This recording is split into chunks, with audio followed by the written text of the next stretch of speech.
अश्रुपात, कंठ में स्वाद विकार तथा आनंद आदि भावों का बारंबार उदय होने लगता है। ये सब लक्षण उनमें कभी एक एक करके अलग अलग प्रकट होते हैं और कभी संपूर्ण भावों का एक साथ उदय होने लगता है। कभी विलग्न होने वाले इन मंद, मध्यम और उत्तम भावों द्वारा उन श्रेष्ठ सत्य पुरुषों की पहचान करानी चाहिए। जैसे जब लोहा आग में तपकर लाल हो जाता है तब केवल लोहा नहीं रह जाता, उसी तरह मेरा सानिध्य प्राप्त होने से केवल मनुष्य नहीं रह जाते, मेरा स्वरूप हो जाते हैं। हाथ पैर आदि के साधर्म से मानव शरीर धारण करने पर वे वास्तव में रुद्र हैं। उन्हें प्राकृत मनुष्य समझकर विद्वान पुरुष उनकी अवहेलना ना करें। जो मूढ़चित मानव उनके प्रति अवहेलना करते हैं वे अपनी आयु, लक्ष्मी, कुल और शील को त्याग कर नरक में गिरते हैं।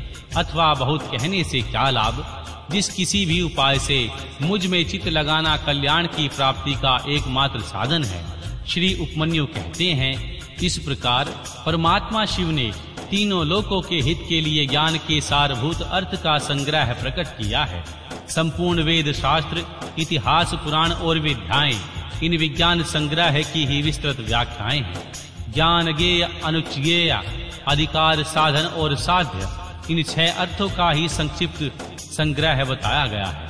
हे श्री कृष्ण, जो शिव और शिव संबंधी ज्ञानामृत से तृप्त है और उसकी भक्ति से संपन्न है, उसके लिए बाहर भीतर कुछ भी कर्तव्य शेष नहीं है।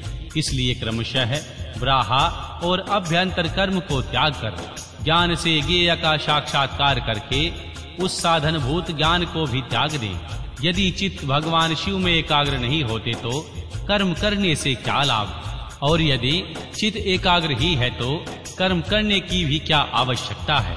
अतः बाहर और भीतर के कर्म करने या करके जिस किसी भी उपाय से भगवान शिव में चित्त लगाएं, जिनका चित्त भगवान शिव में लगा है और जिनकी बुद्धि सुस्थिर है, ऐसे सत्य पुरुषों को इस लोक और परलोक में भी सर्वत्र परमानंद की प्राप्ति होती है। यहाँ ओम नमो शिवाय इस मंत्र से सब सिद्धियां सुलभ होती हैं। अतः परावर विभूति, उत्तम मध्यम ऐश्वर्य की प्राप्ति के लिए इस मंत्र का ज्ञान प्राप्त करना चाहिए। ओम नमः शिवाय। अध्याय 11 पंचाक्षर मंत्र के महत्व का वर्णन। श्री कृष्ण बोले, सर्वज्ञ महर्षि प्रवर, आप संपूर्ण ज्ञान के महासागर हैं। अब मैं आपके मुख से पंचाक्षर मंत्र के महत्व का तत्वत वर्णन सुनना चाहता हूँ। श्री उपमन्यु ने कहा, हे देवकी नंदन, पंचाक्षर मंत्र के महत्व का विस्तार पूर्वक वर्णन तो 100 करोड़ वर्षों में भी नहीं किया जा सकता। अतः संक्षेप में ही इसकी महिमा सुनो। वेद तथा शैवगम में दोनों जगह है षडक्षर प्रणव सहित पंचाक्षर मंत्र समस्त शिव भक्तों के संपूर्ण अर्थ का साधक कहा गया है। इस मंत्र में अक्षर तो थोड़े ही हैं, परंतु यह महान अर्थ से संपन्न है।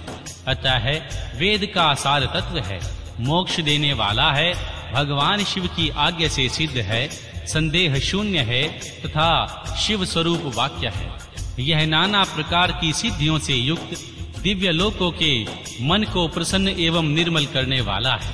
सुनिश्चित अर्थ वाला, निश्चय ही मन के मनोरथ को पूर्ण करने वाला तथा परमेश्वर का गंभीर वचन है। इस मंत्र का मुख से सुखपूर्वक उच्चारण होता है। सर्वज्ञ भगवान शिव ने संपूर्ण देहधारियों के सारे मनोरथों की सिद्धि के लिए इस ओम नमः शिवाय मंत्र का प्रतिपादन किया है। यह आदि षडक्षर मंत्र संपूर्ण विद्याओं मंत्रों का बीज मूल मंत्र है। जैसे वट के बीज में महान वृक्ष छिपा हुआ होता है, उसी प्रकार अत्यंत सूक्ष्म होने पर भी इस मंत्र को महान अर्थ से संपूर्ण समझना चाहिए।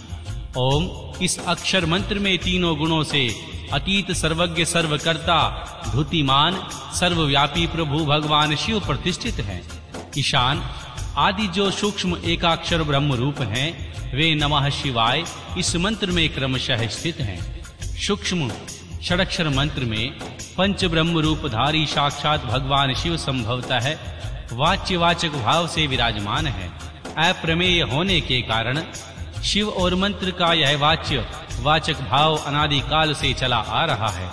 जैसे यह घोर संसार सागर अनादि काल से प्रावृत है, उसी प्रकार संसार से छुड़ाने वाले भगवान शिव भी अनादि काल से ही नित्य विराजमान है।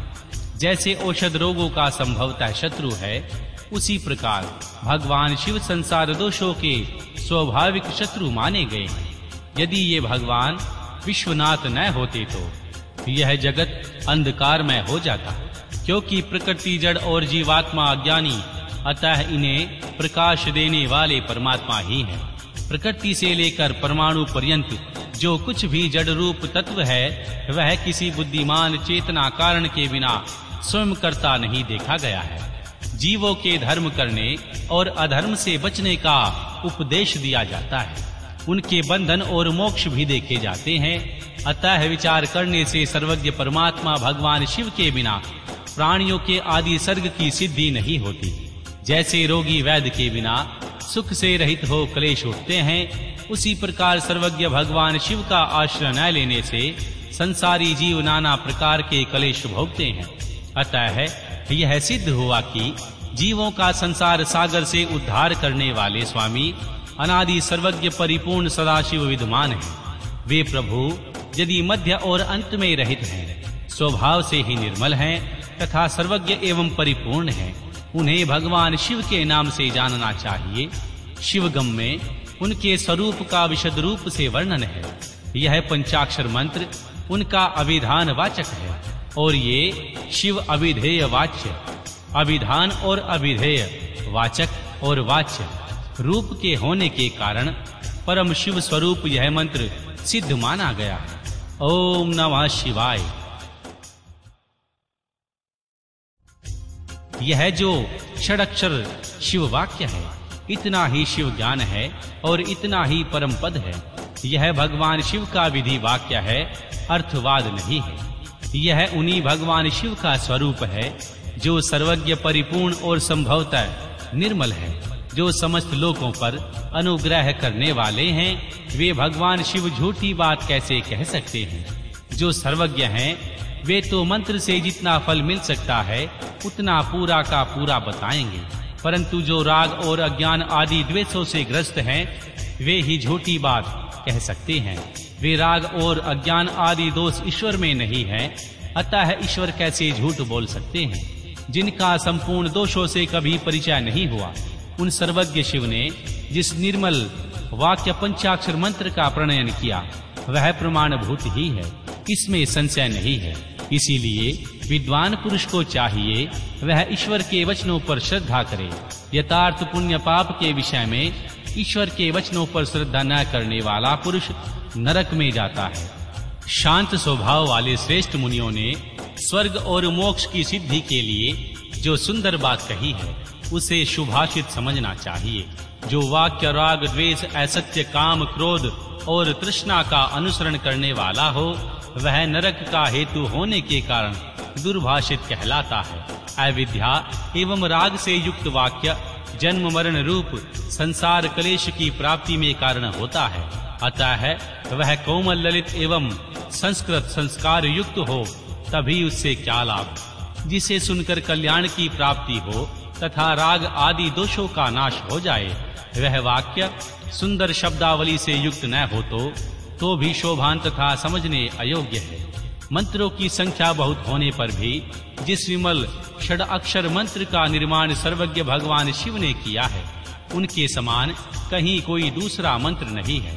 षडक्षर मंत्र में 6 अंगों सहित संपूर्ण वेद और शास्त्र विद्यमान है, अतः उनके समान दूसरा कोई मंत्र नहीं है। 7 करोड़ महामंत्रों और अनेका अनेक उपमंत्रों से यह षड अक्षर मंत्र उसी प्रकार भिन्न है, जैसे वृत्ति से सूत्र जितने शिव ज्ञान हैं और जो विद्या स्थान है, वे सब षडक्षर मंत्र रूपी सूत्र के संक्षिप्त भाष्य हैं, जिनके हृदय में ओम नमः शिवाय यह षडक्षर मंत्र प्रतिष्ठित है। उसे दूसरे बहुसंख्य मंत्रों और अनेक विस्तृत शास्त्रों से क्या प्रयोजन है? जिसने ओम नमः शिवाय इस मंत्र का जाप दृढ़ता पूर्वक अपना लिया है, उसने संपूर्ण शास्त्र पढ़ लिया है और समस्त शुभ कृत्यों का अनुष्ठान पूरा कर लिया है। यदि नमः पद से युक्त शिवाय ये 3 अक्षर